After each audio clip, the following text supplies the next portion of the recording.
Mas bora lá, né, Lelê, Ivan, Galvão, todo mundo que nos acompanha, falar sobre o Palmeiras, trazendo uma atualização ainda sobre ontem, né, a punição do Abel Ferreira, porque o glorioso STJD, ele é meio enrolado, né, ele se atrapalha. Por exemplo, ontem, no julgamento do Carrascal, ele pegou suspensões no Campeonato Brasileiro, na Copa do Brasil, porque ele foi expulso na Supercopa do Brasil, torneio que, é claro, não tem mais nenhum jogo além daquele que foi já vencido e o título para a equipe do Corinthians. No caso do Abel, eram 4 jogos de competições nacionais, mas hoje o STJD confirmou ao Palmeiras que são 4 jogos só do Campeonato Brasileiro.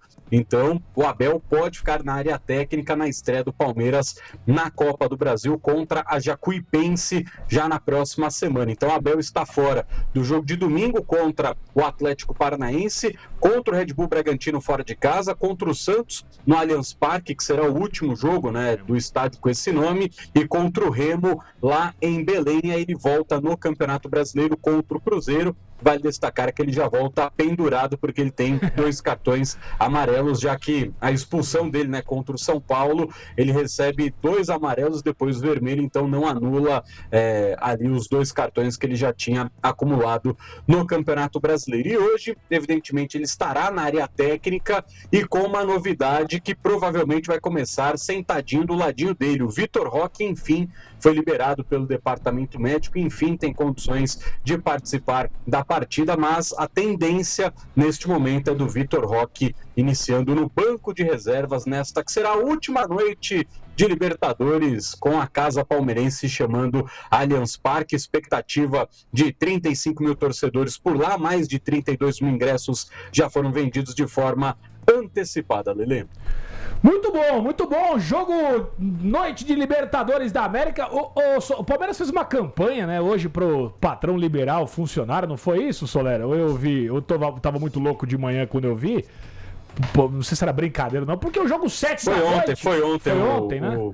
O Gomes, ele gravou uma série de materiais especiais no Palmeiras, né, para comemorar os 400 jogos. A família dele foi lá, os filhos foram lá gravar, né, um material especial com ele. Aí o Palmeiras subiu também, né, um dia com o Gustavo Gomes, né, mostrando ali bastidores de como que é um dia do capitão. Não mostraram ele tomando banho, né, uma pena. Mas enfim, aí o Gustavo Gomes, ele fez o Gustavo Gomes fez aquela brincadeira nas redes sociais, né, falando, pô, o jogo é 7 da noite, né? O jogo é 7 da noite. Então você que é um chefe de alma e coração, libera o seu funcionário palmeirense para sair mais cedo, né? Para ele poder chegar ao Allianz Parque. Porque hoje teremos aquele efeito, né? O jogo começa às 7 horas da noite, então só teremos 35 mil pessoas dentro do Allianz Parque, muito provavelmente já no intervalo da partida, porque o trânsito é uma loucura, o transporte público é uma loucura em São Paulo, e jogo 7 da noite é difícil da turma chegar no horário, né? Exatamente. Esse horário é muito ruim mesmo para todas as equipes, né?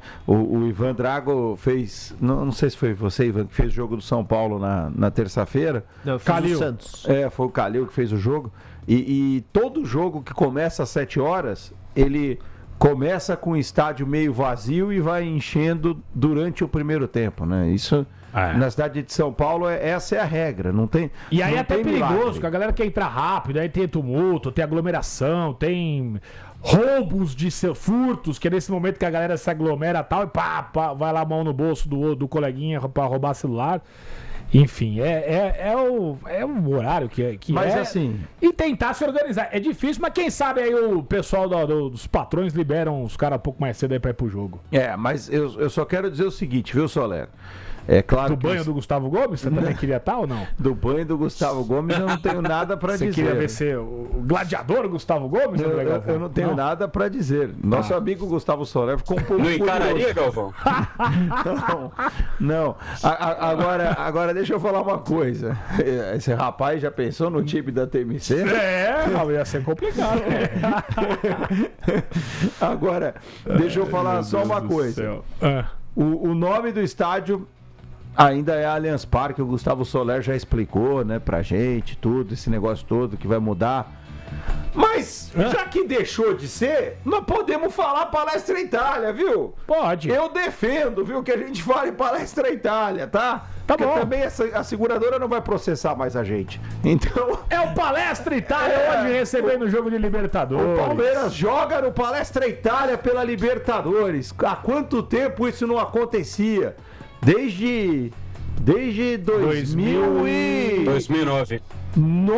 Olha só.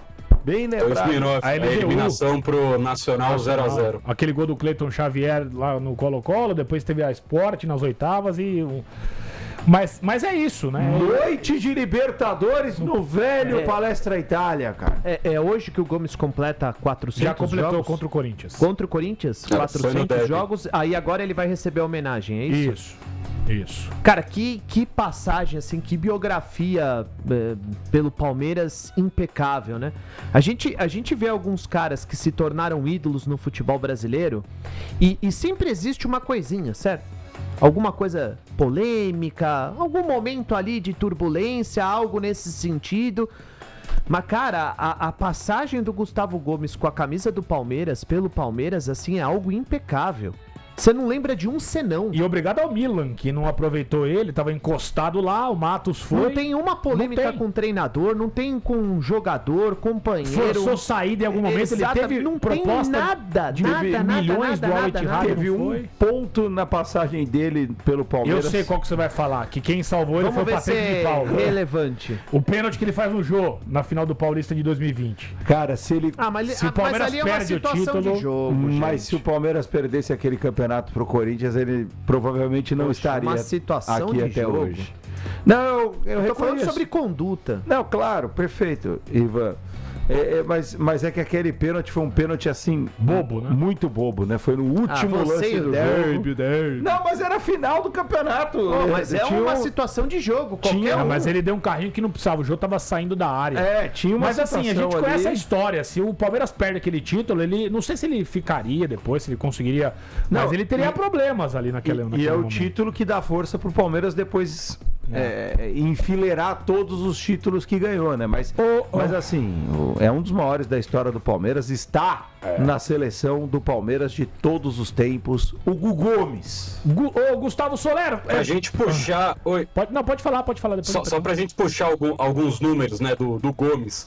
19º jogador da história do Palmeiras a atingir 400 jogos, o terceiro a atingir neste século. Dos 400 jogos, 394 como titular, zagueiro com mais gols na história do Palmeiras com 45, jogador com mais títulos na história do Palmeiras com 13, o capitão que mais levantou taças na história do Palmeiras com 10, maior zagueiro artilheiro da história da Copa Libertadores da América com 14 gols marcados, o único jogador da história da Libertadores a marcar por 8 edições consecutivas na competição, superando Alberto Spencer, que é o maior artilheiro da Libertadores. O Gomes pode chegar à 9ª edição consecutiva, marcando gols com a camisa do Palmeiras em 9 edições seguidas de Libertadores. Ele simplesmente está na seleção de todos os tempos de Ademir da Guia, o maior jogador da história do Palmeiras. Pro Ademir da Guia, a zaga ideal do Palmeiras é Gustavo Gomes e Luiz Pereira. Então não precisa falar mais nada. né? Eu acho que ele tá Perfeito. mesmo na lista de todo palmeirense aí, ele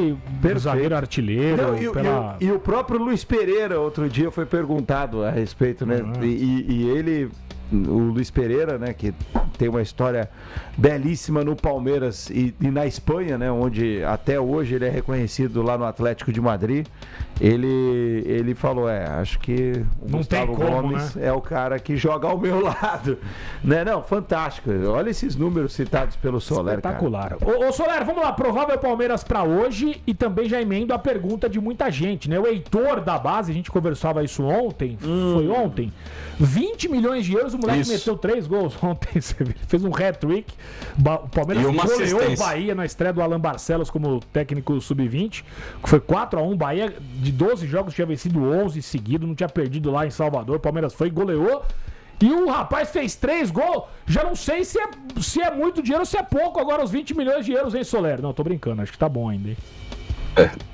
Deu uma cornetadinha nele ontem, mas, né, conseguiu fazer 3 gols contra o Bahia do Grupo City, né? O Grupo City que está atrás dele, na figura do Girona, que é aquela questão, né, de fair play financeiro, você bota o grupo ali e depois você repassa pro time que não vai estourar o fair play financeiro, mas nesse momento a intenção do Grupo City é levá-lo para o Girona, 20 milhões de euros entre fixos e metas contratuais. O Palmeiras tem 100% do passe do garoto Heitor, que vai completar 19 anos de idade. Sinceramente, eu acredito que esse valor está muito bem pago pelo próprio Heitor.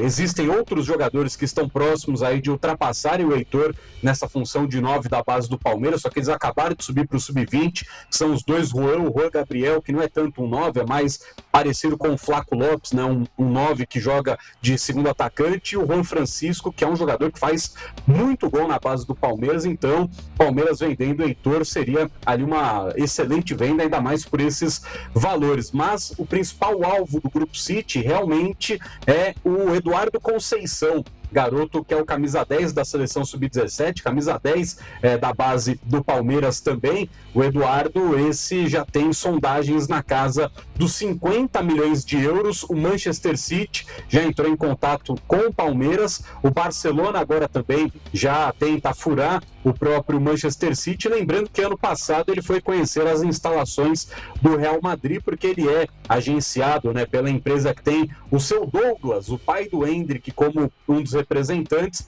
Então, hoje, né, o empresário do Eduardo Conceição é o Douglas, o pai do Endrick, que vai, mais cedo ou mais tarde, deixar o Palmeiras e ter a possibilidade até de ser a venda mais cara da história do clube. Com relação à provável escalação do Palmeiras, vamos lá: Carlos Miguel, Giai, Gustavo Gomes, Murilo e o Arthur deve voltar para a lateral esquerda. Meio de campo com Marlon Freitas, Andrés Pereira, Alan, John Arias. O ataque de Flaco Lopes e Maurício, com Vitor Roque hoje iniciando no banco de reservas. Aí eu pergunto para vocês: Palmeiras vai encarar um clube que na sua liga local tem o maior percentual de posse de bola, o maior percentual de cruzamentos certos, o segundo maior percentual de finalizações certas, o maior percentual de passes longos corretos dentro do campeonato peruano? Em que posição está o glorioso Sporting Cristal de Zé Ricardo com todos esses números? Deve estar liderando com 15 pontos de vantagem para o segundo colocado. É o 11º a 15 pontos do líder. Quase porque eles fazem tudo isso muito bem do meio pra frente, mas lá atrás é uma peneira. Na verdade é um time que acabou de mudar de técnico, né? Então é um time que realmente estava em crise no campeonato local. Eu só queria falar uma coisinha rápida sobre esses meninos do Palmeiras, tá? É evidente que hoje a base do Palmeiras tem um valor e por isso esses jogadores eles são vendidos com preços tão altos, né, para clubes da Europa. Se destacam aqui no Sub-20 e são vendidos por preços tão altos. Mas eu, particularmente, eu não gosto da ideia do Palmeiras vender nenhum jogador do mais importante para o menos importante sem que ele jogue no profissional. Eu não gosto disso. Mas não cabe todo mundo, André. Não, mas tudo bem, mas se você... Você vai deixar de uma venda de 20 milhões que te ajude pra você por conta disso? Pra ajudar... Então o Abel bota ele hoje 10 minutos e pode vender amanhã? É minha opinião. Não, tudo bem, querido. Eu não tô, a gente tá discutindo. Eu não gosto porque assim, porque fica uma sensação, claro que hoje a base também é feita para vender jogador, né? Foi-se o tempo em que a base ela não abastece só o clube, que era ela só abastece o mercado para revelar jogador. Não, a base também é feita para vender o jogador. Mas fica uma sensação ruim para mim, passa uma mensagem ruim, né? Inclusive para os meninos da base, né? Que ali é um ambiente apenas mercadológico. Imagina, Galvão. Pelo amor de Deus, Galvão. Eu não gosto. Galvão, não, tudo bem, mas se você tivesse falado de jogador que o Palmeiras não utilizasse nenhum jogador... Mas, cara, umas circunstâncias. Não vai chegar uma proposta de 20 milhões de euros... E outra coisa... Pra qualquer jogador a todo momento assim. Eu reconheço todos esses argumentos de vocês, gente. Eu não tô falando que os argumentos de vocês não são válidos. É o seu ponto, claro. Não, a gente tá entendendo. No meu ponto de vista, o jogador tem que mas é legal ter uma experiência no profissional. Mas é legal a gente debater... Só que aí, Galvão, a gente coloca um outro contraponto que chama o staff do atleta. A gente pode pegar o exemplo do Kevin.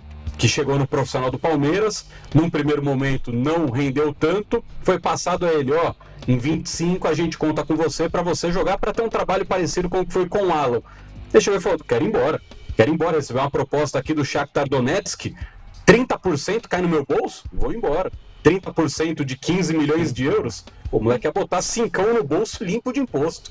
Então o moleque quis ir embora. Então muitos desses garotos, eles também preferem sair o quanto antes. O que a gente pode pontuar, por exemplo, o Arthur. O Arthur, ano passado, recebeu uma excelente proposta para jogar no futebol Qatari. O Arthur falou, eu não quero sair do Palmeiras enquanto eu não chegar no profissional.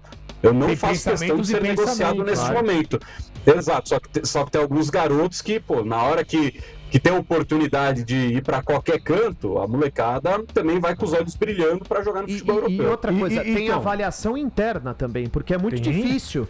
Esse garoto, eu não dava nada nele, por exemplo. Mas não sou ninguém também na fila do pão para falar, pô, esse vai... Mas não era um cara que vocês falavam muito. As pessoas que estão lá estão avaliando. Opa, essa proposta é interessante. Por quê? Porque eles estão avaliando ali o potencial. Será que vale a pena a gente segurar mais um pouco? Não é uma decisão fácil de ser tomada. É uma decisão fácil. Isso aí que o Soler falou é verdade, nós sabemos, né? Os jogadores de futebol, eles têm um peso muito grande e os staffs deles, pois é justamente por isso que eu não gosto, porque quando você adota essa prática, na minha opinião, você passa esse recado, entendeu? Você passa a ideia para eles que quanto mais eles forçarem, mais eles serão vendidos. Então, é claro, é uma opinião muito particular, não é o caso do Eduardo, por exemplo, porque o Eduardo tem 16 anos, o Eduardo ele pode ser vendido hoje e jogar no profissional do Palmeiras até os 18, né? Então são casos e casos, evidentemente que essa não é uma regra que serve para todos os casos, mas eu não gosto, eu acho que o jogador tem que atuar pelo menos um tempo no profissional, né? Porque ele passou os anos dele na base jogando pelo clube, então ele tem que servir ao profissional pelo menos um tempo. Eu estou estouradaço de tempo.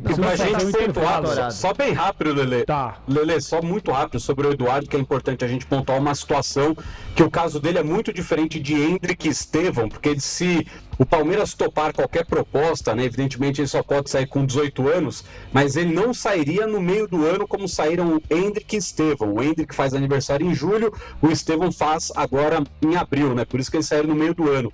O Eduardo, se o Palmeiras vende o Eduardo agora e só entrega ele com 18 anos, o Eduardo só sairia em janeiro do ano seguinte que ele completar 18 anos, porque ele faz aniversário em dezembro. Então ele não seria um caso de ter que encerrar o ciclo dele no meio do ano no Palmeiras. Então ele teria pelo menos mais 2 temporadas no profissional completas, caso ele já suba esse ano, e a tendência é que no final do ano ele suba. Ele faz 17 em dezembro agora, 18 em dezembro de 27. Tem 2 temporadas. E vai embora de coisa. Então, o Eduardo, por exemplo, o que eu entendo é que o Palmeiras tem tanta convicção nele, o Palmeiras tem que botar ele para jogar. Se ele está recebendo esse tipo de proposta já, ele pode receber outro tipo de proposta quando ele estiver jogando no elenco profissional. Não é isso?